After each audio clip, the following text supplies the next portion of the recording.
All right, Ethan, go ahead. Say it again. We are back, baby.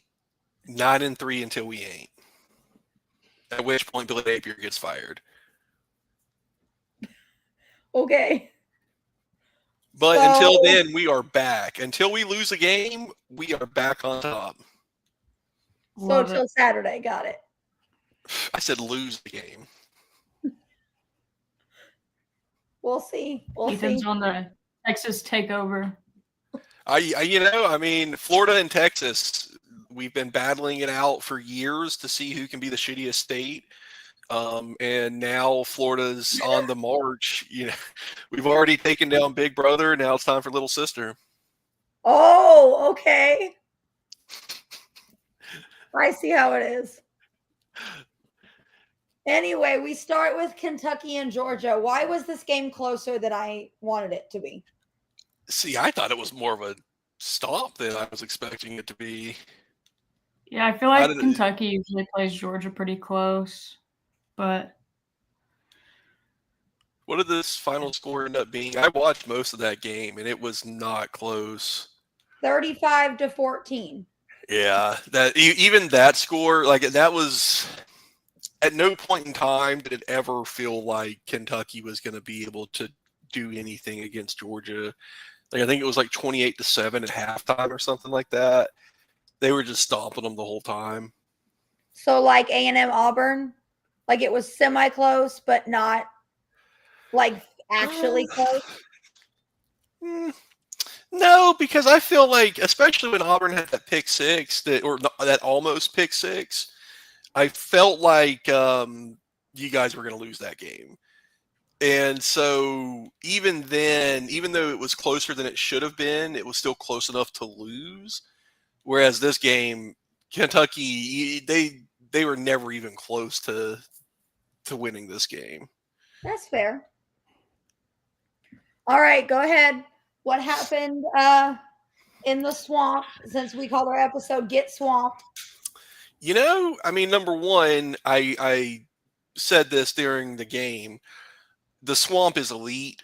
The team may not be elite, but the home field advantage of playing in Ben Hill Griffin Stadium is elite. Death Valley is elite.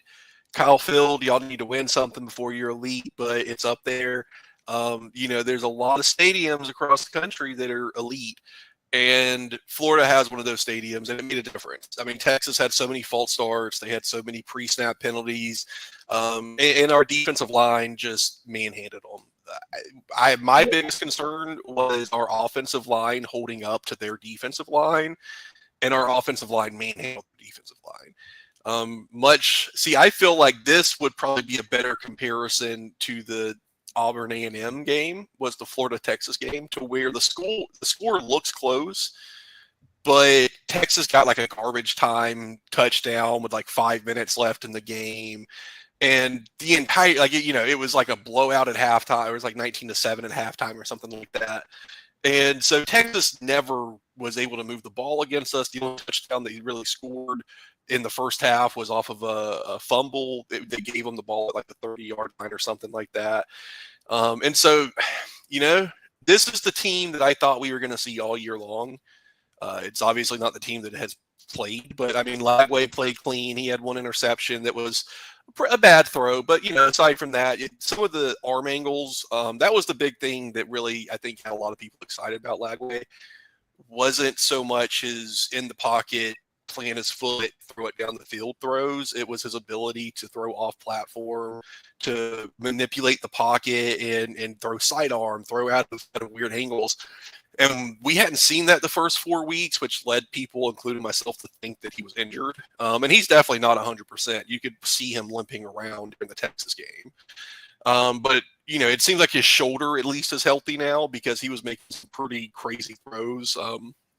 There's one throw on a drag route to convert on 3rd and 8 to where he literally looks like he's like a shortstop, like turning a double play, to where it's almost parallel to like his shoulder, and he just throws the ball out.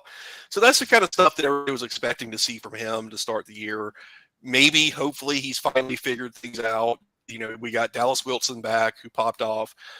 But yeah, I mean, we shit stomped Texas. I mean, it really was. I mean, there really wasn't the fumble that they scored a touchdown off of. That worried me because we had so much. It was 10-0 at the point. We had the ball. We were driving down the field. They couldn't stop us. And we converted a first down. Our tight end fumbles it. And so at that point, I was like, shit, here we go. We're about to hand them the momentum. We're about to let them score. And it's just going to devolve from there. But, defense just kept fighting. Defense, if our offense was as good as our defense, we would be undefeated for sure. But, yeah, defense just held it down for us. And we stomped that ass. Proud of you. Horns down. Horns down always. Horns down always.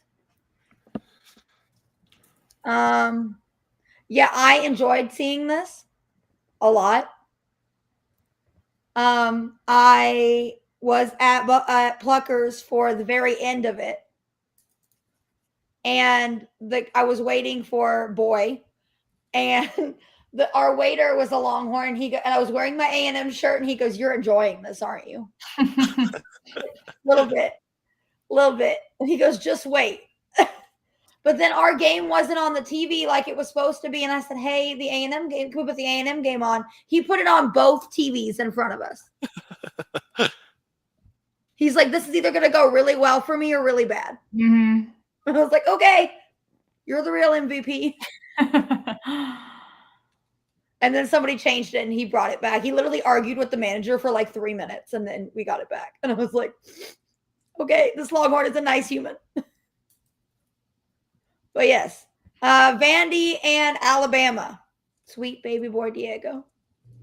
Yeah. Not good for Mr. Diego. I had a feeling they were going to lose when he was practicing victory formation before the game. Yeah, that shouldn't have been done. I mean, if they would have won, it would have been cool. But they didn't win, so it's not cool. It's just a bad look. Now you just look stupid. Yeah. Don't know what to tell you there. And I love how Johnny had because he was on the sideline, and he had like a crimson T-shirt on, and then threw on the Pavia jersey. I thought that was funny. Gotta love Johnny. He's like, "We're just gonna blend in here for a minute." All right, Pavia jersey. Ethan disappeared. Hopefully he comes back. He did. He said he'll BRB. Okay, I didn't see that. So. Yes. All right. But yeah, I was really hoping for Diego. I really was. I was too, but I had a feeling that they were gonna end up losing that game. Oh yeah. Alabama, like whenever you beat them, they don't lose twice in a row in big games. They just don't. And I understand it's not Nick Saban anymore and blah blah blah, but the point stays the same. However, all the Alabama fans trying to make fun of Johnny Manziel, being like, "Oh, what happened the next time we played? He had like 4 touchdowns. The fuck are you talking about?" Yeah, and I feel like this Vandy team isn't the same as last year. Yeah. They were the Cinderella story last year, and now it's kind of, I don't know. We'll see. Yeah, the story's playing out. Like you did it, so now we move on. And we remember that you are Vanderbilt. But it's okay. Oklahoma beat the living crap out of Kent State. Though if John Mateer does not play Red River, I'm not sure that they win. Yeah, what's the situation there? What's the latest?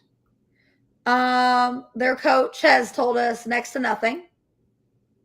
He basically said when the injury reports come out, we'll find out. So let's see if the injury report has in fact come out. Okay.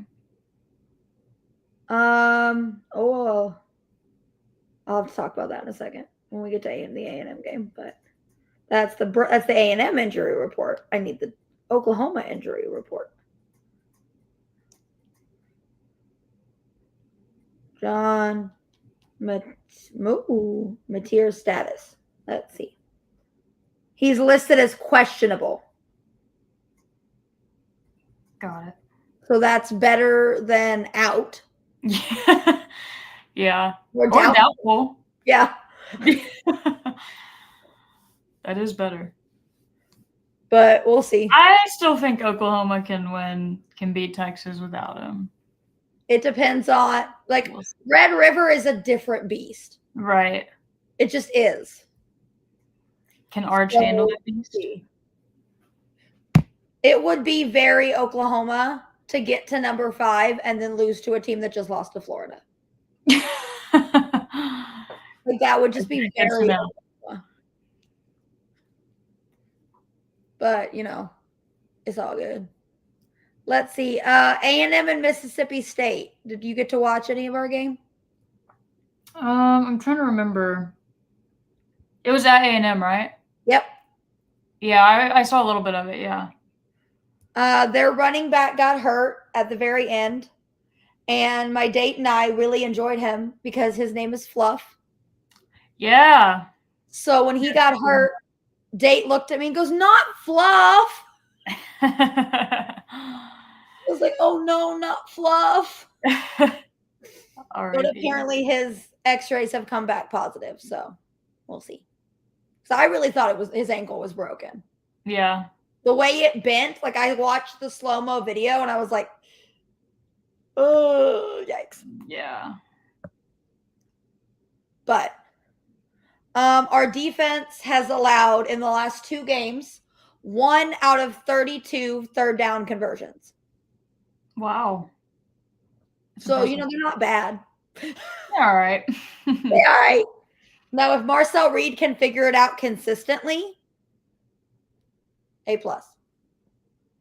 Yeah. We'll see. Also, Blake Shapen's an idiot. So, but not as bad as Jackson Arnold. Because who drops back to pass on 3rd and 1 and 4th and 1? Who does that? I don't understand. To get eaten alive. Exactly. Yeah. Party at the quarterback. All right. That was all that happened last week because, that's all that happened last week.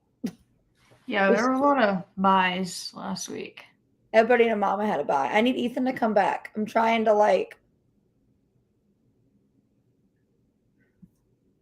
wait for him to come back. I'm a message to be like, Ethan, are you coming back?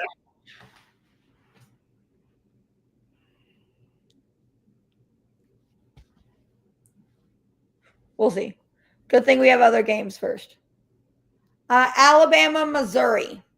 Is this at Missouri? Yes. It's in Columbia. So, yeah. Yes. Nothing about that game interests me. At all. Yeah. I just really don't care about that game. Is Missouri ranked? 14. Still? They're 5-0. I know. That's pretty wild to me. Arkansas just interviewed their offensive coordinator. I mean, it can't get worse for you, right? I guess not, no. I don't know. I want so bad to be interested in this game. So I could start off my day and enjoy football, but I just don't care. Because honestly, I think it's both teams that are kind of overrated. I hate watching any game at Missouri because I just hate their stadium. It's ugly. Yeah. It's ugly. I hate the open field over there with the Rock M. There's 12 people there, and I just don't. Nothing about it attracts me. Fair. It's okay. Whenever last week, whenever all the Mississippi State fans were being like, we hope we should break Mario Craver's legs and this, that, and the other, and somebody said this is 3 or 4 Mississippi State fans. It does not represent all of us. And my friend goes, "You mean 3 of 4?" I was like, "Oh no, no!" Like Mississippi State has more fans than like Missouri. They do indeed. And then whenever you add the cowbells, it like doubles it. So it does. It's true. Ole Miss and Washington State. It's gonna be a bloodbath. Oh yeah. And then Washington State is bad this year. They are. They are bad. bad. Yeah. The quarterback has 604 passing yards. That's it. Wow. Ole Miss has 1,033, and he hasn't even played the whole season, has he? I was gonna say he didn't start the first 2 games, I guess. So that's bad. Yeah. Oh. He's back. You yelled at by your boss first thing in the morning, and then 12 hours later when you're doing your podcast, they say, "Hey, can you help me with the problem?" You know, sometimes your hands are tied and It happens. you know, it'd be like that. It'd be like that sometimes. We talked about Alabama and Missouri and how we don't give a shit. Nope. Missouri's a fraud. Yes. Fraudulent. Is Alabama any better though? I think so. I think there was a overreaction both ways to FSU was not as good as people made them out to be just because they beat an overrated Alabama. Alabama wasn't as bad as people made them out to for losing to FSU. So I think Alabama was pretty good. Oh, I forgot to mention before you left, because, and I say this and with the most hatred in my heart, apparently Texas is the fastest team to completely fall out of the rankings after being ranked number 1 preseason. Wow. And I was like, it's almost like y'all made fun of our baseball team for doing it, so now you get karma.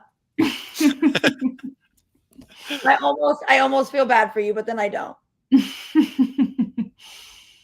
And they're like, "Well, y'all did it faster in baseball, or y'all did it faster in baseball." I'm like, "Yeah, but there's more games per week. That's a little different." But okay, sure.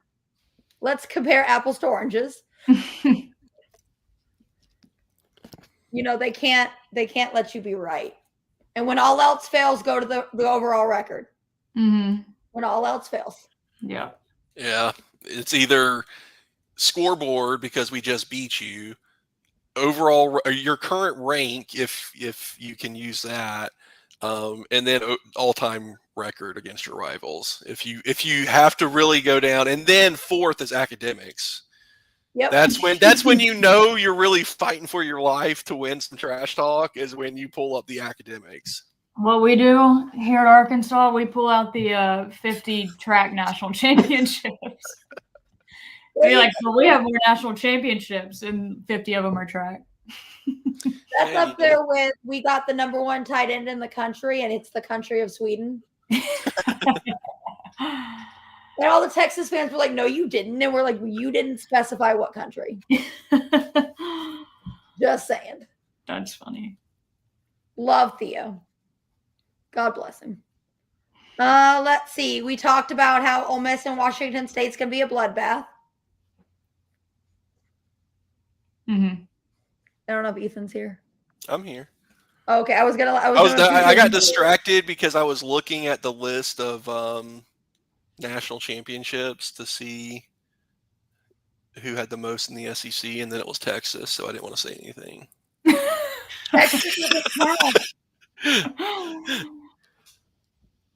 All right, Red River. I'm going Texas here just to keep padding our resume for when we're 9-3 and on the bubble for the CFP. I want Texas to have a victory over Oklahoma so that our schedule looks better. Okay. We're back, baby. Everything is viewed through the lens of what's going to make my team better at this point. We win one game and we're back. Didn't Texas teach you not to say that? Texas can't teach shit. Texas, see, that's the problem, is that Texas says they're back, but they're not actually back, and they've never been back. When I say we're back, I mean we have a pulse. I don't mean we're back on top. I just mean we're back alive briefly. That's how I feel about New England football currently. There you go. Yeah. Yeah, I would feel that way about the Cowboys, but only if we could play the Jets every week. Yeah, I hear that would help. Like, apparently not even the Giants are good or that anymore. Mm-hmm. And I'm upset about it. I'm going Boomer on this game. Me too. Because horns down all the time. Yeah. John Mateera's questionable. We love Not doubtful, not out, questionable. I hate the questionable designation, especially in fantasy football, when I get yelled at by sleeper because it's like, you have people on the IR and then they're questionable, and so you have to drop somebody to make room for them. Yeah, or else you can't. Yeah, bullshit. Either you're out or you're not out. Yeah. It's a yes or a no. There's nowhere in between. The worst is when those SEC lists come out and it's out, doubtful, questionable. Yes. Yep. And there's like 50 people on the list. Like, get doubtful out of here. You're either out or you're exactly. Doubtful is not an option. It's not a choice. No. But yeah, I got Oklahoma, especially if John Mateer plays. If John Mateer plays, it may be a bloodbath. All right. Yeah. I will add the caveat that if John Mateer plays, I would project Oklahoma to win. But I think Texas is going to win. This game is crazy. Always. Yeah. Always just madness and Charlie Strong in his little golden cowboy hat. Never forget. Yikes. Can we bring Charlie Strong back? That would be nice. You want Charlie Strong back? You don't want Charlie Strong. In Austin. Oh, yeah. Fair point. He can be in Austin all he wants. They could send Jimbo there too. Hey, Jimbo, maybe they're all line up to coach at North Carolina. Maybe maybe North Carolina will become like the MLS of college football, to where all of the previously really good coaches, after they're 10 years past their prime, they just get a huge contract to come coach at North Carolina for a year or two before they retire. Before they ride off into the sunset. Just go and make a quick $7-10 million. Maybe you screw everything up and they pay you not to do anything. I mean, college football coaches, really, that is like the pinnacle of careers, honestly, because either you're very great at what you do and you make hundreds of millions of dollars, or you're terrible at what you do and you make tens of millions of dollars. Fair. Like, it happens. Sign me up. Right? If I could take Jimbo Fisher's place and just be paid $75 million to not do my job, I'm good. Sounds good. If anybody for my job is listening, I would take $75 million to do my job. So if that's on the table, I'll even do the job. You guys just pay me $75 million and I'll be fine. It's fine. It's fine. Let's see. All right, Sid, are you going to beat Tennessee? No, but like, can we talk about the fact that straight to the point? No. But we are 4-0 against Tennessee the last 4 times we've seen them.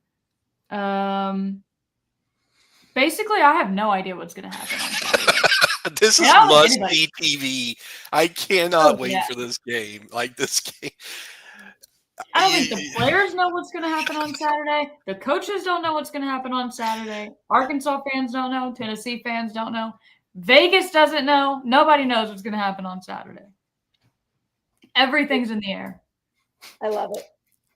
We could win The by over-under on 15. that game is 68.5 right now. Holy cow. Wow. Yeah. The next closest in the SEC is 58.5 for Ole Miss and Washington State. Does I- Tennessee Ole have a Miss bad and Washington State. Shelby mentioned that last week about Tennessee giving up 34 points to Mississippi State. In the games I've watched, I don't think they're particularly bad. I don't think they're as good as the past couple of years. I mean, I think Arkansas's offense is pretty good. Taylor Green, is he healthy? Yeah. How healthy is he? Fine. I think that Bobby Petrino. I said this last week about the Mississippi State and who do they play? Whoever they played last week, about it being sort of they played A&M, right? Yeah. Yeah, about it being either a dogfight or they just go back and forth, and then it kind of turned into a dogfight.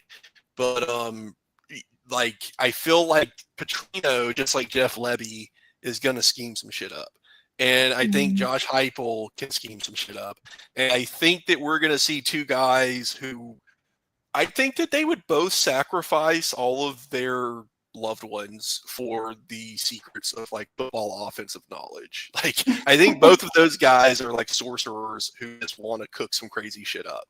And I think this game we're going to see them on both sides. I like the fighting Petrinos here. I think they're going to pull the upset. I love it. I'm super interested to see like how the defense responds to everything that's been going on. I mean, they lost 3 of their coaches plus Sam Pittman, so I'm interested to see how like something Petrino said in his like opening press conference was, we got to bring everyone together as one. Things have been really separated over there, so I'm curious just how they've taken that in and like how that translates. That's fair. I would love to see Arkansas beat Tennessee. Again. I was just watching that On Any Given Saturday thing on Netflix. I never got to watch it. I just got bored last night, so I decided to watch some of it. And I just watched the episode where Arkansas beats Tennessee, and I was like, what a time to be alive. Yeah, it was a nice time on the field afterwards. I'm sure it was. Yeah, we'll see what happens. Did y'all see the picture of the he was probably about 8. He tried to rush a field after the game, and like the police stopped him. they weren't like messing him up, or they were just kind of like holding him because he's a little kid. But one of the photographers snapped a picture of it, and they were like, "We don't rush the field in the swamp, oh my no matter God. how old you are." The answer is no. It's okay. You can just go back to what I tell my kids all the time when they're always like, "Oh, this person is doing." I'm like, "Did I ask? Did I ask?" And they're like, "Well, no, but." I'm like, "Did I ask? Did I ask you?" And they're like, "Well, no." And I'm like, "Then stop. Stop." So that works for 6-year-olds a lot, apparently. All right. A&M in Florida, the first thing I will say is your injury report looks real sad. Dude, I don't know what the fuck these guys do in practice, but every year since Billy Napier has been, and it's crazy because our teams, especially to start the year, we come out so slow. We start off the year slow. It's weird. Our team just does not look locked in. But every fall camp, we have dudes who just get fucking destroyed. And it's like, holy cow. Yeah. And, it's one of those things to where I feel like our starters don't tend to get hurt too often, knock on wood, but there's always like a key contributor who's banged up or somebody's questionable or, whatever. And it's like, what the hell are you guys doing in practice? Right. That is like, okay, Dijon Johnson, he tore his ACL in a game makes sense. Aaron Gates hurt himself in a game. Duke Clark hurt himself in a game. Caleb Banks, he hurt his foot in like the last week of fall camp. And it's like, okay, he was a projected like potential top 5, top 10 pick. And now he's probably not going to play really any at all this year. And it's like, what did your potential top 5, top 10 pick need to do in fall camp that was so strenuous that he hurt his foot for the season? Like, he hasn't missed any game. He hasn't been injured at all since he's been here. And then right before his most critical season, he's going to miss basically the whole year. But, I don't know. I think that all the questionables on our team, most of these guys, I think they'll actually end up playing. But we'll see. I don't know. Our injury report's always wild, and it's just like, why? Why are so many people hurt? You know who's not on my injury report? Scooby Williams? No, Bryce Anderson. Scooby Williams is, in fact, on the injury report. Scooby is questionable. He's questionable. Bryce Anderson, also known as the one who went down against Notre Dame and was on the field for like 3-4 minutes, just laying there. Yeah, he's not on the injury report, and that makes me partly excited and partly scared because I hope he's not rushing himself back. But we'll see. Also, I need Scooby to play for the Scooby All-American season. I'm telling you, I hope he plays. And I hope that every time we see him lined up, DJ Lagway points at him and tells the offensive line, we are running this way. Because the number of times I saw this motherfucker get trucked, get washed out, like end up on the sidelines because a guard ear holding. Dude's like 210 pounds. I mean, he may be bigger now. I don't know. It's been a couple of years, so he's probably put on some weight. But he was always just so small. And it's like, his name was Scooby. And you're just like, dude, like, your name is Scooby. I want to root for you, but you fucking suck. And it's like, you're a linebacker that can't tackle running backs. Like, what are we doing here? So, I don't want him to be injured. I hope that he enjoys his time in College Station. Just like with the Georgia game last year, there were some hard feelings towards Trevor Etienne, and, he may have left the game with broken ribs. And so that's what I would want. I just want him to go out on the field and just run it at him and do your thing. I don't know, settle on the field and move on with your lives. But yeah, fuck Scooby Williams. Is Jaden Hill still in college? I don't know that name off the top of my head like really well, so I'm going to say no. He was the other guy who, when Bateman and Spencer went from Florida to A&M with Elko, he was the other guy that transferred to A&M. Yeah, I don't think so. He was a defensive back. Yeah, I don't think so. I told Sydney our defense is in the last 2 games, 1 of 23 third downs converted. 1. That's 4%. We'll take that anytime. Anytime. Yeah, that's worrisome because we have been terrible on third down. We've been. I mean, I could have just stopped that after terrible, but particularly on third down. You weren't terrible against Texas, so it's fine. There is. I'll say it. I think we should put on the verge of being fired if he loses this game, Billy Napier in the College Football Hall of Fame. Because as it currently stands, he is 5-0 when backed into the corner of if you lose a game, you're going to get fired. And now he has 7 more games to continue winning to keep his job. 9-3 till we ain't. If he pulls it off, dude, I guess I'm going to have to get a tattoo, but it starts this weekend. Yeah. Gators by 12. That's rude, first of all. Because that's my number. No, just kidding. Oh, I didn't even think about that. Wow, yeah, definitely Gators by 12. I had a dream before the Texas game that we beat Georgia 24-22. And I woke up and I told my wife, I was like, we're going to win today. And she was just like, why do you say that? And I'm like, I had a dream. And she was like, well, it was, I was like, well, we beat Georgia, so it doesn't really count because it was a different team. But the score was 24-22. And then we scored 22 points before we scored our final touchdown. And so it was like 22-7 at one point. And my wife looked at the score and looked at me and she was like, holy shit, it's going to be crazy if we lose this game 24-22. And I was like, yeah, because 22 is a pretty rare number in football. You don't see that very often. And so 12 is the same way.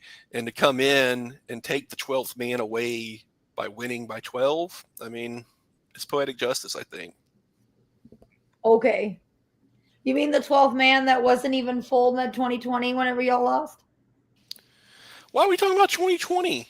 I like hearing you argue about biological warfare. I mean, what about 2022? That's not biological warfare. That's not as fun.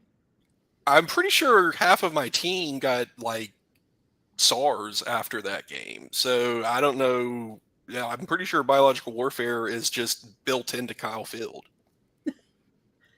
Some Florida fans said that they've been at Kyle Field and it's the worst smelling stadium they've ever been to because of the bats. We used to have bats when I was a student. That was a thing. They said they literally before every game would say, don't touch the bats. If you see one, don't touch it. I never saw one in my life, never saw one. But they warned us every game. They've stopped doing that. So I don't think that's a thing anymore. They got the bats under control. But I was like, okay. Which is kind of funny because UF also has a very famous like bat sanctuary that we have on campus. It's not in the stadium, but it's pretty close to the stadium actually. And like every evening you can go down Stadium Drive. It's actually a Museum Drive, but you can see the hundreds, thousands of bats come flying out. I saw a thing. Texas A&M fans were not happy with some of the Texas reporters after they were talking about how loud the swamp was, and they could not handle the fact that the swamp has about 20,000 fewer, maybe 10,000 fewer seats, but is still louder than Kyle Field. The coat was real. I didn't see anybody upset about that, but okay. I'll send you some screenshots. I'm ready. We'll see if they're like fair weather fans or real fans. We'll see. I mean, I guess we'll see how mad they are after they lose this weekend. Damn. All right. Well, I'm going to give you a false start counter like we did for Auburn. It'll be fine. I'm not worried about the false starts. I'm worried about the fucking delay of games because it takes Billy Napier 25 seconds to get a play call in. That works too. And then not only does it take him forever to get the play call in, all of his plays have like motions and shifts, and we get up and we flip the formation. And it's like we get to the line, there's like 10 seconds left. And I'm like, fuck, I don't know if we're going to get this playoff or not, because once we get to the line, this guy's got to move over here. We got to, and all this shit. And it's like, dude, this is why. Like, this is why. So that's what I'm worried about, actually, is the fact that Napier may not have any timeouts after the first quarter because he has to keep calling timeouts to get his play in. That's fair. Our offensive line has played. So we have 4 guys who all started last year, and 3 of those 4 started the year before. And so, they've played in Neyland, they've played in Death Valley, they've played in Doak, they've played in Hard Rock, they've played in some pretty raucous stadiums. So I'm not too worried about the false starts, but we'll see. At least you guys don't have a fucking cowbell. True. Ban the cowbell. Just screaming. You know how much I enjoyed the old Ags being really pissed about the black yell leader outfits? Oh man, it was a great time. Because the racist asses come out. Yeah. And it's great. It's a great time. One of them literally goes, We've never even had a black yell leader. I'm like, we've had like 4 in the last decade, but okay. See, that's another thing that separates SEC and Big Ten. Big Ten doesn't understand what it's like to navigate the racial dynamics of institutions that were very, very anti-desegregation. Yep. We do, and that a lot of those folks are still alive now. And that's a battle that Big Ten fans don't understand when it comes to the modernization of college football. But that's a topic for a different day, I think. I think that Yes. that's going to delve into some topics that maybe a bunch of white folks we will let other people handle. Not my right. place, not my situation. 2 more games. Georgia and Auburn. They're retiring Cam Newton's jersey Saturday. Okay. That's all I got. Who was it that Cam Newton made a comment on? And they said, "I'd like to see you play," and I'm like, he did. Oh my God, Tua! Oh yeah, Tua got dragged for that shit. I was like, the dude. CTE was talking. Oh, what are you, just a podcaster? Like, dude, Cam would fucking destroy you, man. Like, okay.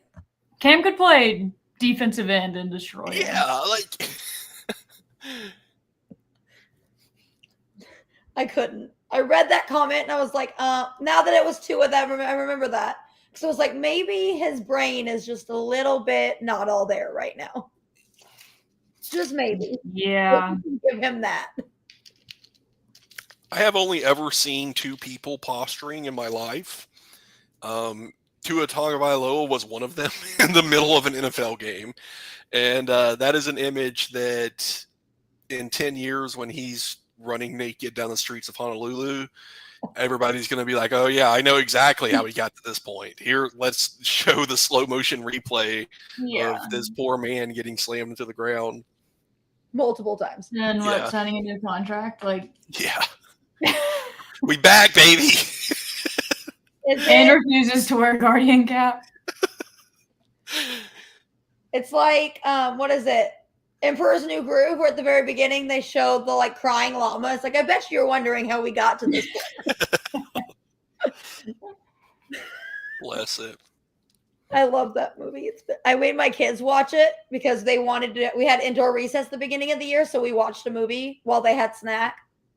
And we watched Emperor's New Groove over like a week and a half. It's a good one. And they absolutely loved it. So, on the Cam Newton topic real quick. Yes. Do you guys consider him in the conversation for greatest football player or greatest college football player of all time? Or do you feel like he needs more than one season to qualify for that? What would be your stance? Yeah, if he played more at Auburn, like more than one season, absolutely. I mean, I still think he is one of the greatest quarterbacks we've seen play college football, especially in the SEC. And then, I mean, like he pretty much, the thing about him is like he doesn't have a ton of help around him anywhere he's been. So, yeah, I mean, probably not but one of the top 15. Yeah, and the reason why I wouldn't debate that either. I think top 15 is fair.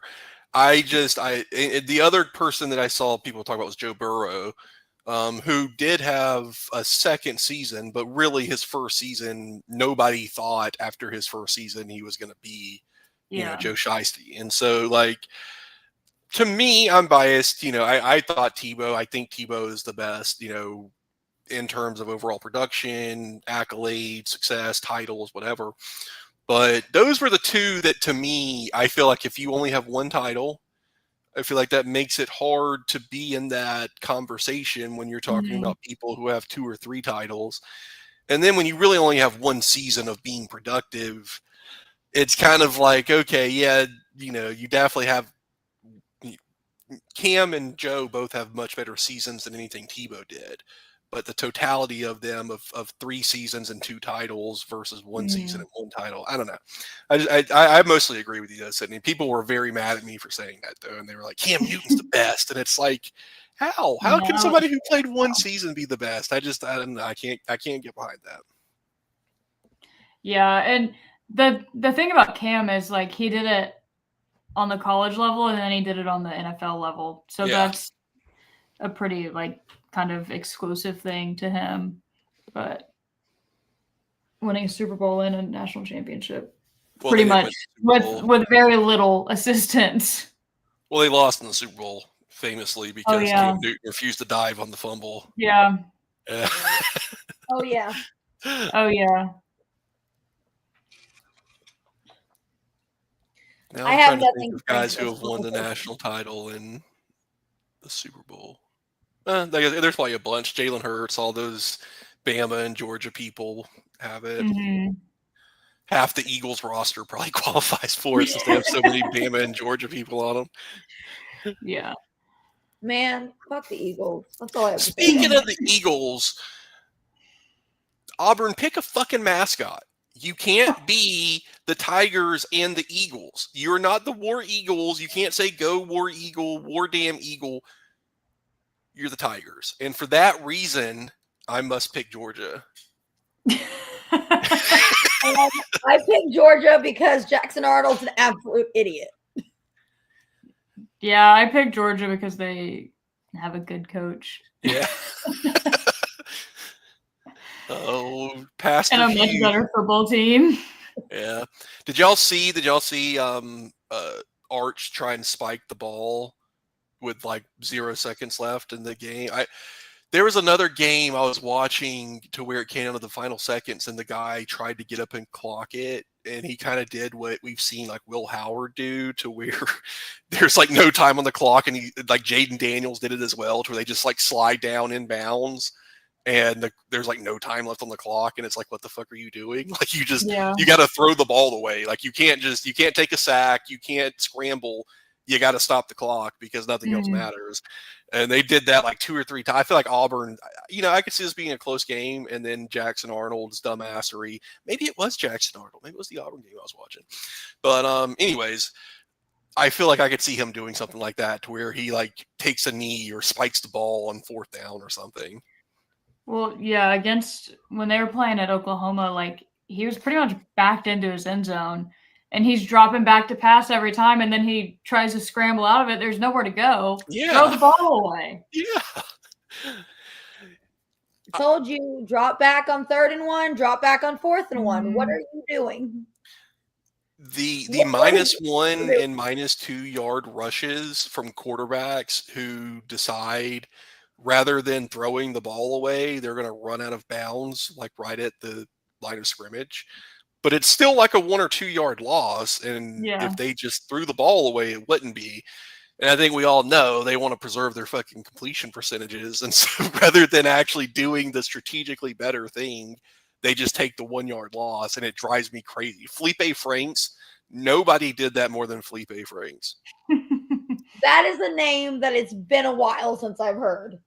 Wow. I don't know why that just like... I love me some Felipe Franks. You don't watch the Falcons? He's a tight end for the Falcons now. He is. You have to realize that I watch the Cowboys and the Cowboys and the Cowboys. Well, that's mistake number 1, 2, and 3 right there. I watch college football, and then I watch the Cowboys, whether they win or lose, and then I get mad about it, and then I move on. That's how my life goes. See, my Saturdays and Sundays are my TV time, to where my family is subjected to me having one TV or monitor in front of me watching one game or playing a game. And then I have the biggest game on in that time slot on the big TV. And I just take over the living room, and I tell my family to deal with it, because I give it to them Monday through Friday. And so Sunday and Saturday are my days to sit around and gamble and fantasy football and cry because my team sucks. My little sister, the one that has autism, her best friend at school, his name's Adrian. He is obsessed with the Cowboys. So Emily does not like watching any kind of sports. She gets mad when I turn them on and when me and Mom are watching them, because she wants to have the TV. But then she'll tell you, I like the Cowboys. My boyfriend Adrian likes them. Okay? But not for you guys. But not for you. She also has a boyfriend that she grew up with. She calls 2 boys her boyfriend. Ooh, God, you trained her well. It's fine. I'm fine. Everything's fine. No, but she did walk up to some random lady in a Walmart and tell her we don't like the Longhorns. Horns Oh, yeah. down. And I was like, that, yep. On the same day, she asked the lady at Wendy's if she was pregnant. Oof. She was not. Oh no. And her mom was right next to her. She goes, no, she's just fat. God Mom, you're damn. not helping. The double roast for no reason. Like imagine she's just bloated or something, and then it's just you just have the worst day of your life getting roasted in public. Like, it's fine because she's special needs, but when your mom says it, it's a little not as fun. Yeah. Anyway, last game, South Carolina and LSU. At LSU at night. Whoa, wait. LSU gets another night game in Death Valley? They get every I night game. am Every shocked. game's a night game, I except am personally shocked. Imagine getting to claim a tradition that gives you a direct, huge, massive strategic benefit every single week. That must be awesome. What a concept. Yeah. Oh, wow. We get to play night games every game. That's so fair and fun to every other team.